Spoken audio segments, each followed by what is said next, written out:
Have you ever wondered what would happen if a man walked up to the airport counter, his small son cradled in his arms, their loyal dog tightened by his side, only to be stopped, not because of a ticket, not because of a rule, but simply because of the color of his skin, and the person blocking him was, in fact, one of his own employees? In the first 10 seconds, you'll see the panic flash across little Julian's eyes, hear Titan's low growl rumble through the tense air, and then Maxwell's calm, commanding whisper, "I own this airline." This isn't just an argument at the check-in desk. This is a blow that cracks open a rotten system, a story that will make you rethink power, dignity, and justice. Don't forget to hit subscribe and drop a comment below. What would you do if you found yourself in that moment? Now come with me as we step into this shocking, unforgettable story. Maxwell Grayson, the black CEO of Ether Skies Airlines, stood frozen at Gate 9821 with his young son Julian Hart clinging to his sleeve and their loyal dog Titan bristling at his side. Across the counter, Adrian Vaughn, the gate agent, gave a cold shake of his head. "I'm sorry, sir. You're not eligible to board." Julian gripped his father's coat tighter, his wide eyes shimmering with fear, and Titan let out sharp, urgent barks, as if sensing the storm of injustice rising in the air. Maxwell drew in a deep breath. For a fleeting second, memories surged. Sleepless nights building this empire from nothing, skipped meals, moments cradling his weeping son after losing his wife far too soon. Then came the small, trembling voice, "Daddy, are they kicking us out?" Maxwell bent down, laid a firm hand on Julian's shoulder, and his eyes lit with a quiet fire. "No, son, we're not going anywhere."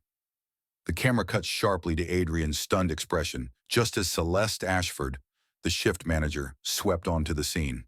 "Who gave you permission to cause a scene?" Maxwell straightened, his presence calm, his gaze unwavering. His words dropped like iron. "I own this airline." No shouting, no threats, just a truth so heavy it froze the air around them. But this wasn't just a man standing up for himself. This was the moment an entire corrupt system was about to be exposed. Just beyond the sidelines, Sienna Whitaker, a young flight attendant, clutched a small USB drive, packed with proof that Adrian had long been forcing staff to falsify records and cover up discriminatory practices. Celeste Ashford, the veteran flight attendant, stood tall, her sharp gaze cutting through the stream of passengers. She looked at Maxwell Grayson and his son Julian as if they didn't belong within even a single luxurious square foot of the first-class cabin. Never mind that Julian was just a trembling child clutching his father's hand, and Titan, their loyal dog, gave a soft, uneasy bark beside them. Maxwell looked up, not with anger, but with the heavy exhaustion of a man who had spent his whole life fighting off stares just like this. He leaned down, his voice a quiet shield. "Close your eyes, son. Just for a minute." Julian squeezed his father's coat tighter, eyes shut, while Maxwell's own body became a living shield, standing firm between his boy and a crowd of cold, judging eyes. The camera darted quickly. Adrian Vaughn, the vice president, watching from a distance, his lips curling into a faint smirk. Fiona Langley, the supervisor, flicked a glance at Sienna Whitaker, the young flight attendant whose clenched fists trembled as she battled the orders of her superiors against the pull of her own conscience. Just off stage, Aurora Bennett and Natalia Monroe were ready. Aurora, the fearless attorney, gripped a thick stack of case files, her jaw set with determination. Beside her, Natalia, the relentless journalist, adjusted her hidden microphone, poised to bring everything, every lie, every cover-up, into the harsh, unblinking light of the public eye. Maxwell slowly rose to his feet, one hand resting firmly on little Julian's shoulder, his gaze sweeping calmly over Celeste Ashford, frozen in place, and then locking onto Adrian Vaughn, the man who had been pulling the strings from the shadows. "I own this airline," Maxwell said, his voice steady, without anger or shouting, just a cold, quiet force that carried so much weight it silenced the entire first-class cabin. Julian clung tightly to his father's side, and Titan let out a soft whimper at Maxwell's feet, sensing the electric storm of tension thickening in the air. But what truly clenched the hearts of those watching wasn't the declaration. It was the moment Maxwell looked down at his son, fully aware that if he didn't stand up now, he'd be teaching Julian the wrong lesson, that it's okay to bow your head before injustice. Across the room, Sienna Whitaker, the young flight attendant, took a deep, shaky breath. This was the moment that would define who she chose to be, just another cog in the machine, or the one who sparked a change. The music surged, the camera darting between the darting eyes of nervous passengers, Fiona Langley's bewildered face, and the sharp click of a camera from Natalia Monroe, the journalist capturing every charged second. Out in the terminal, Aurora Bennett tightened her grip on the case files, stepping forward, carrying with her the rising wave of legal reckoning that was only just beginning to crash through the gates. The showdown between Maxwell Grayson and Vice President Adrian Vaughn erupted right there in the courtroom, as Adrian found himself cornered at last. For years, he had quietly sabotaged Maxwell's reputation, sowing doubt among the board, stirring distrust among investors. Now, under the blinding flashes of reporters' cameras, Maxwell stood tall, his hands resting on Julian's small shoulders. A silent, unbreakable promise. Son, your father will not fall. Titan, the ever-loyal dog, let out a low, tense growl at Maxwell's feet, sensing the pressure in the room about to snap. Just as the evidence was laid out, Adrian flailed, desperately trying to twist the accusations back. But then, unexpectedly, Elias Griffin appeared. The once faithful employee everyone believed had long given up. His voice trembled as he raised a small USB drive containing the complete records of Adrian's corruption. It wasn't just a whistleblow. It was the price Elias had nearly paid with his life after sneaking into Ash Grove Legal Center, where he'd been attacked, leaving a long scar down his arm as a haunting reminder. The entire room held its breath. Julian gazed at Elias with wide-eyed admiration, while Maxwell gave the smallest, heartfelt nod, swallowing the wave of emotion rising in his chest, knowing that it was sacrifices like these, the quiet, unseen courage of others, that made for a true and lasting victory. Fiona Langley, once Maxwell's trusted head of HR, suddenly turned on him, not with evidence, but with carefully measured words.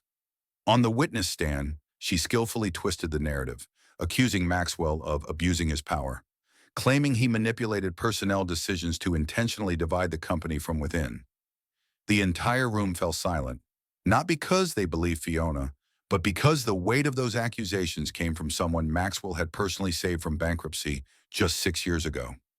Down below, little Julian sat quietly, not fully understanding the storm swirling around him, only knowing that Titan had suddenly let out a soft whimper and rested his head in Julian's lap, as if seeking safety in the chaos. Aurora Bennett, the iron-willed attorney, slowly rose, requesting to speak. But instead of launching a direct rebuttal, she calmly played a recording on the big screen, a secret meeting between Fiona and Adrian, where they plotted to manipulate HR data and push Maxwell out of the boardroom. The courtroom erupted. Gasps of outrage filled the air, mixed with the quiet sobs of former employees who had once been unfairly fired. A Muslim woman wearing a hijab stood up, her voice trembling. I was one of the people they erased, because they thought I didn't fit the airline's image. Maxwell remained silent, not a word of defense, because now the truth was speaking for itself, and for the first time Julian's eyes shone, not because his father had won, but because his father had never given up. Sienna Whitaker, the young black flight attendant who had stayed silent for years just to hold on to her fragile job, now stood tall before the Ether Skies boardroom, her voice trembling slightly but her eyes blazing with determination. Slowly, she lifted a thick file, undeniable proof of the systematic racial discrimination woven into the company's core. All eyes drilled into her, Fiona Langley biting her lip, Adrian Vaughn turning pale. But the twist came not from across the room but from beside her. Maxwell quietly stepped up, placing a firm hand on Sienna's shoulder. He leaned in, just enough for the microphone to catch his words. You are not alone. At that moment, Julian broke from the audience, running into his father's arms, and Titan's bark echoed through the tense air like a drumbeat shattering the silence. Aurora Bennett and Natalia Monroe, The two fierce women leading the legal and media charge exchanged a knowing nod. The storm had begun, but this time it was a storm powered by truth. One by one, people began to rise. A former pilot, a maintenance worker, even the Muslim woman in the hijab who had once been silenced, all began to speak. No one forced them. They just needed someone brave enough to step forward first, and Sienna had opened the way. Maxwell looked down at his son, whispering softly, "This is why I never gave up." And with a choked, tearful smile, Julian whispered back, "I'm proud of you, Dad."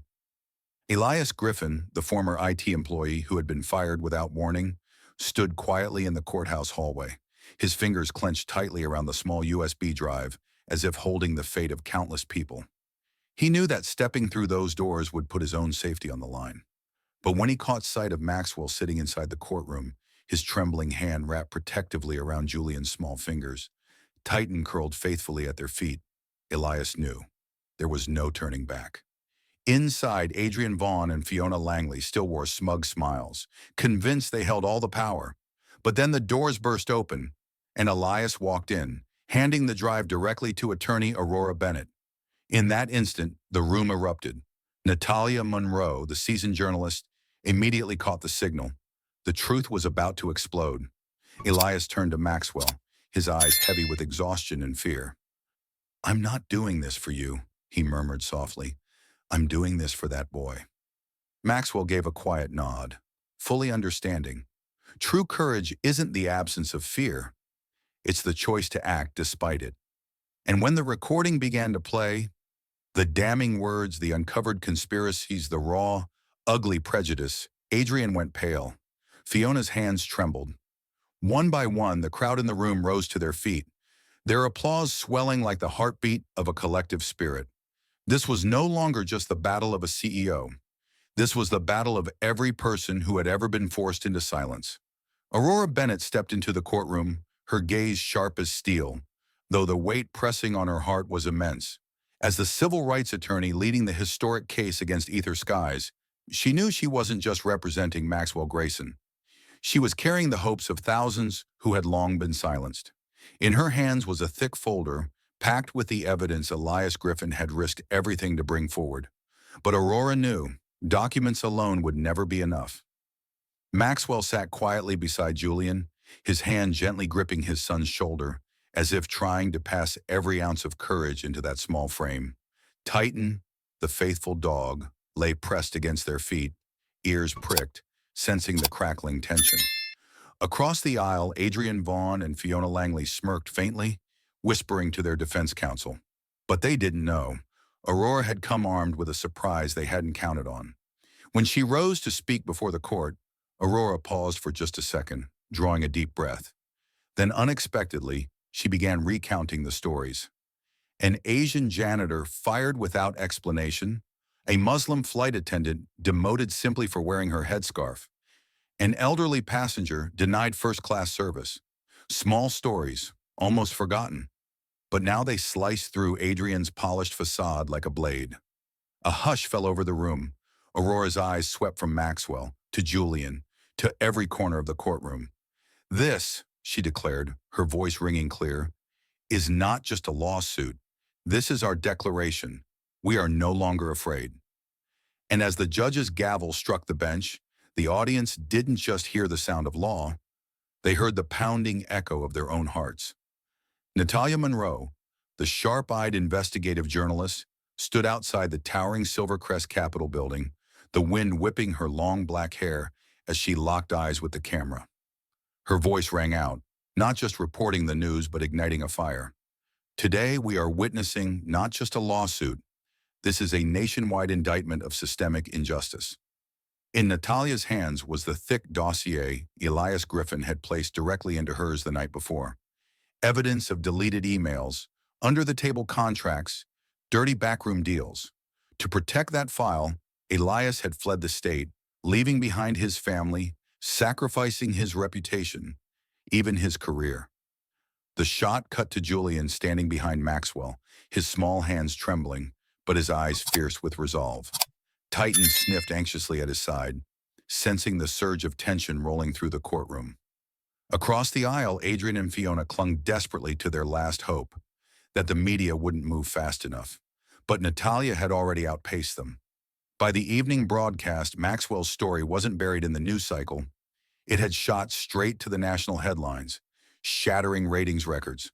People across the country tuned in, shared, commented, turning the lawsuit into an unstoppable wave of public pressure on the government.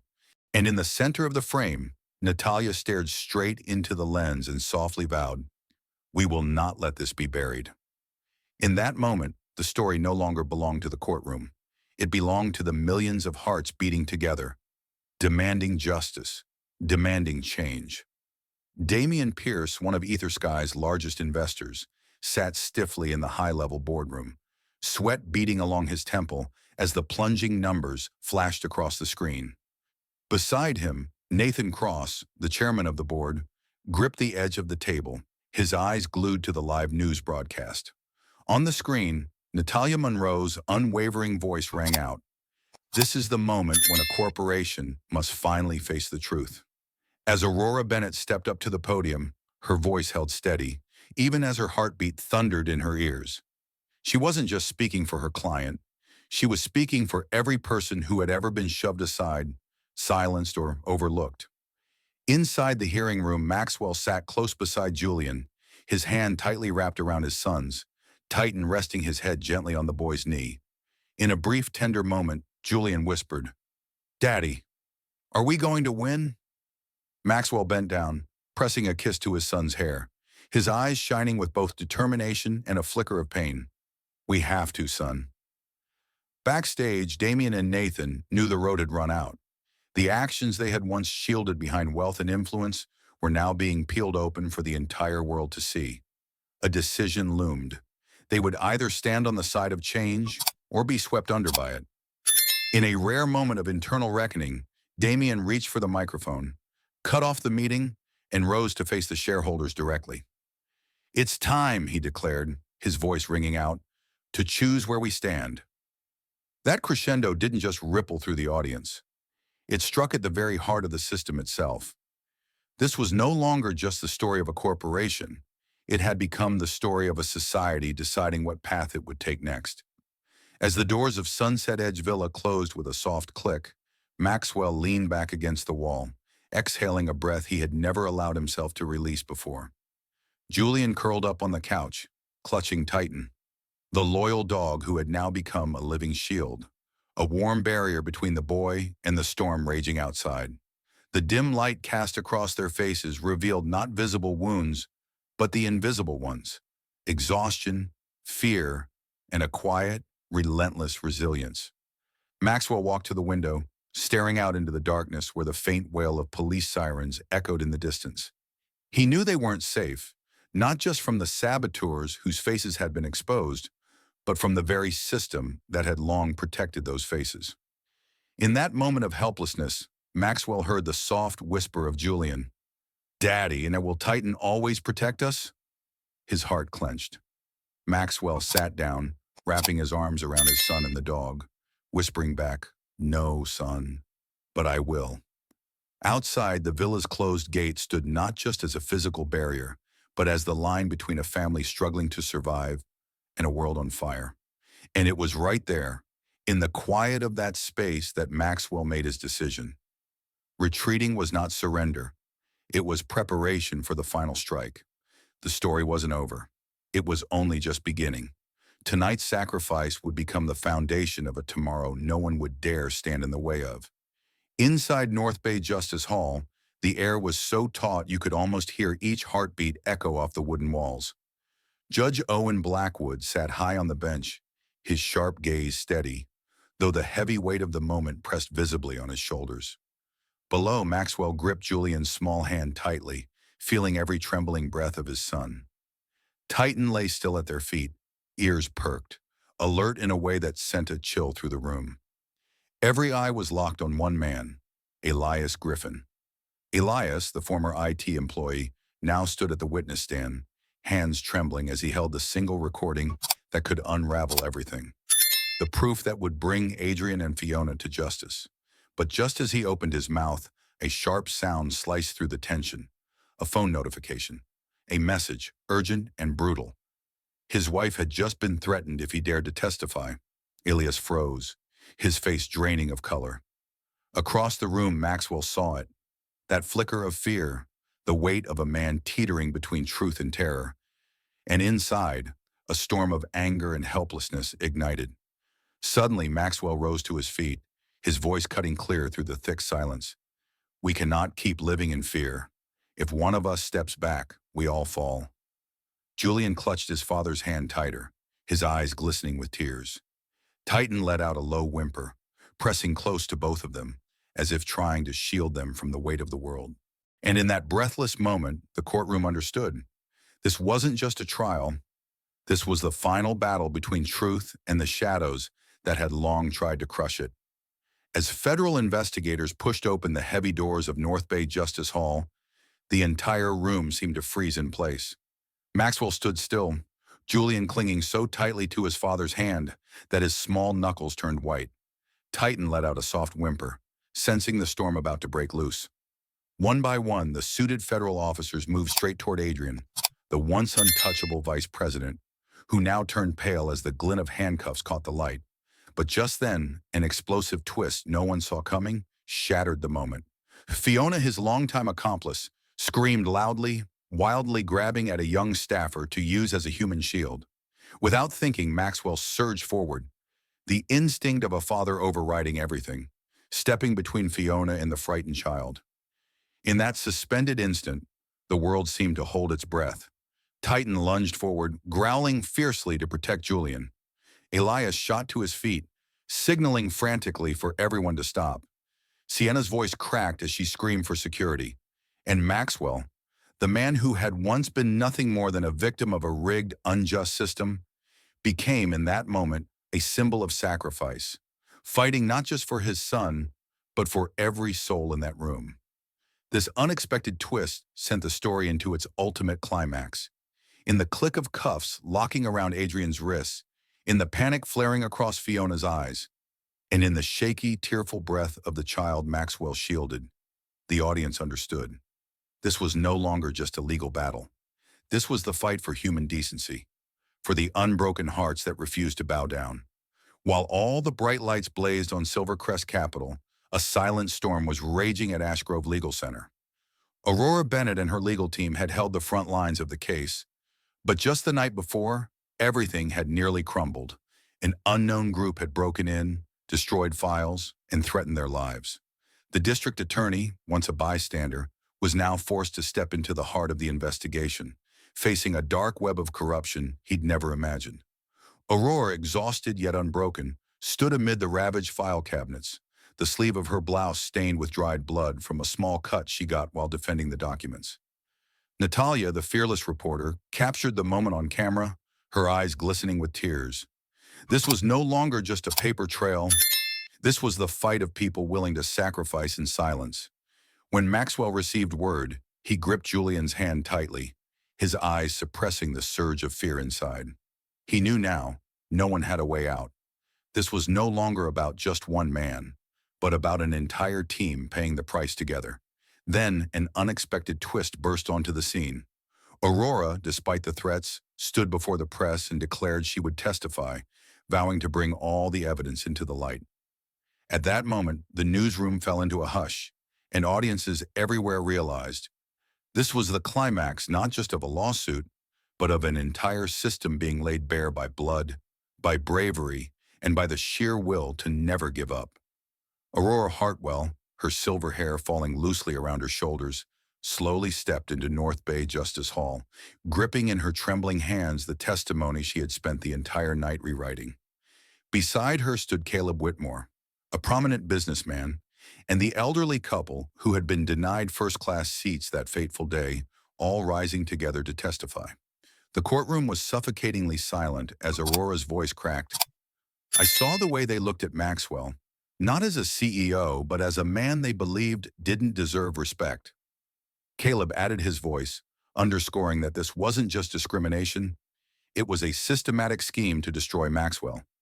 Then the video Sienna had secretly recorded, provided by Elias, flickered onto the big screen. Titan barking furiously as Julian was pulled from the boarding line.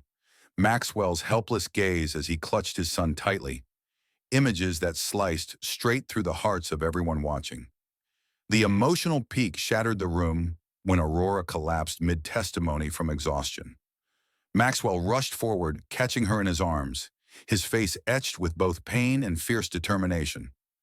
The entire room fell still, recognizing in that moment, this wasn't just a trial. This was a fight to protect dignity, faith, and the hope of people brave enough to stand against a corrupt empire. Audiences watching could not look away because they knew this story was far from over. The Muslim woman, her trembling hands clutching the edge of her headscarf, stepped up to the witness stand, the tension in the room so thick it felt like the air itself was holding its breath. Everything fell silent as she began to speak. I was denied boarding on that flight too, not because of paperwork, but because of a look. Her voice caught, and from the defense table, Maxwell squeezed Julian's hand tightly, his eyes shimmering with tears he fought to hold back. The camera zoomed in on Adrian, the mastermind, beads of sweat glistening on his forehead, while Fiona, his accomplice, shrank from the woman's gaze. But the most powerful emotional twist came when the woman revealed she was the one who had secretly sent the video recording of the entire confrontation to Natalia, the investigative reporter. The helplessness she had felt that day, watching Maxwell struggle to shield his son from humiliating insults, had become the very fuel that pushed her to stand up today, despite weeks of anonymous threats to her family. The entire courtroom sat frozen, her testimony pierced deep into the web of lies wrapped around ether skies. No one had expected it, that the force of change wouldn't come from power, but from the quiet bravery of ordinary people willing to break the silence. Maxwell stood before the towering Silvercrest Capitol where the historic hearing was unfolding, no longer just a CEO humiliated at an airport. He had become the voice of millions, the ones long pushed to the margins, the ones who never got the chance to speak. Julian clung tightly to his father's hand, looking up at him with eyes full of hope, while Titan sat faithfully at Maxwell's feet, a silent, ever-watchful guardian. The camera swept across the tense faces of Adrian and Fiona, now seated in the defendant's row, their secrets laid bare before the public. But the most emotional moment didn't come from accusations or legal blows. It came in the quiet second when Maxwell bent down, pressed a gentle kiss to Julian's forehead, and whispered, "Son, I'm not just fighting for myself. I'm fighting for the world you'll grow up in." The crowd outside erupted, not just because of Maxwell's powerful words, but because they felt the weight of his deepest sacrifice, that to protect his child he had to rise and face an entire system, knowing full well that what he might lose could be greater than what he'd win back. Then an unexpected twist ignited. Those who had once stayed silent, once bowed their heads, once believed they were too small to matter, one by one, they began to appear, stepping forward to stand behind Maxwell. Soon a line stretched down the Capitol steps, growing longer and longer. They were no longer afraid. Adrian Vaughn, the once smug face of the vice president, was dragged away in handcuffs at the Maple Ridge Inn, caught panicking as he scrambled to pack documents and book a last-minute flight overseas. But the twist came from something far deeper. Maxwell didn't celebrate. On his face was no triumph, only a profound, aching sadness, because he knew that even as the mastermind fell, the wounds of those who had been crushed under the system remained. In that moment, Maxwell quietly turned away from the hearing room, not to retreat, but to find Julian, the boy who had witnessed it all. He knelt down, wrapped his son in his arms, and whispered, "I did this, not just to win, but so you can grow up in a better world." Titan let out a soft bark, a sound that somehow seemed to reach the hearts of everyone watching. The camera panned outward, capturing the line of passengers. The Muslim woman, the elderly couple, the once silent witnesses, standing shoulder to shoulder, hands clasped, eyes glistening with tears. And in that breath of release, it became clear. This was no longer the story of a CEO. This was the story of a community, one that dared to rise, dared to speak, dared to reclaim its trust. And on the other side of the screen, the audience felt it too, that they too were part of this moment. At Skyward Horizons Pavilion, Every eye was fixed on the stage where Maxwell Grayson stood, surrounded by a thunderous wave of applause. Behind him, bold letters lit up the screen. Ether Skies, a flight for everyone. This wasn't just the launch of a new aircraft line. It was a powerful declaration, a commitment to workforce diversity, a promise to empower those long pushed to the margins. But in the crowd, Julian clutched Titan's fur tightly, his young eyes filled with worry as he watched his father lower his head, one hand pressed to his chest, his breath coming hard and fast. For a flickering second, helplessness flashed across Maxwell's face, making every heart in the audience clench. He had come so far, sacrificed so much, and now his body was beginning to feel the cost. Yet he straightened, met his son's gaze, and gave a soft, reassuring smile. "I'm okay, Julian. This is for you."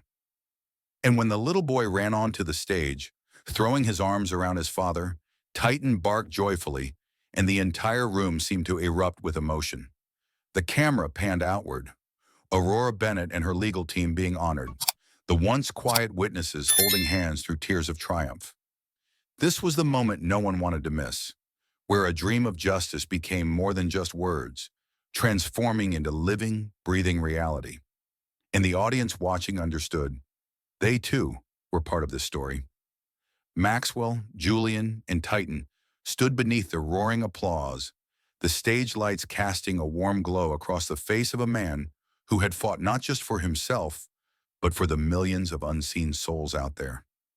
Julian clutched his father's hand tightly, his wide, glistening eyes scanning the crowd. "Dad, did we really do it?"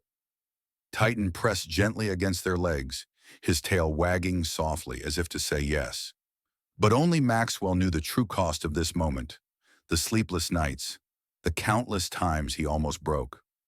Up in the gallery, Aurora Bennett gazed down, her voice thick with emotion. "This isn't just a legal victory. This is a wake-up call for all of us." The Muslim woman who once stood on the witness stand, Caleb Whitmore, the businessman who once stayed silent, and so many others now joined together in a swelling tide of joy. Yet deep inside, Maxwell still heard the quiet reminder. Justice is never the end. It is a journey no one can afford to let go of. If this story touched your heart, drop a comment below. What keeps your hope alive? Don't forget to hit subscribe and stay with us, because here, we don't just tell stories. We remind the world together, no one gets left behind. There are stories that don't end with victory or defeat. They become deep, raw reflections of human nature, patience, and belief. The journey of Maxwell Grayson, a black CEO cast out of his own airline simply because of the color of his skin, wasn't just a fierce legal battle. It was a life lesson about courage and endurance. Maxwell didn't choose rage. He didn't choose to strike back with hatred. He chose to stand tall in the face of injustice, to hold his son Julian's hand, and to let the innocent gaze of that child remind him, true justice is never for those who give up. This story also reminds us of the power of unity. Sienna, the young flight attendant, Elias, the former employee who dared to preserve the evidence, Aurora, the fearless lawyer, and all the quiet witnesses. They turned personal pain into a collective cry. In the end, the greatest lesson lies here. No one can change an entire system alone, but every person can be a small light piercing the darkness. And if you're feeling lost, if you're thinking your voice doesn't matter or can't change anything, remember this story. Stand up, even if it's just with one small action. Because as Maxwell once said, justice is not a destination, it's a journey.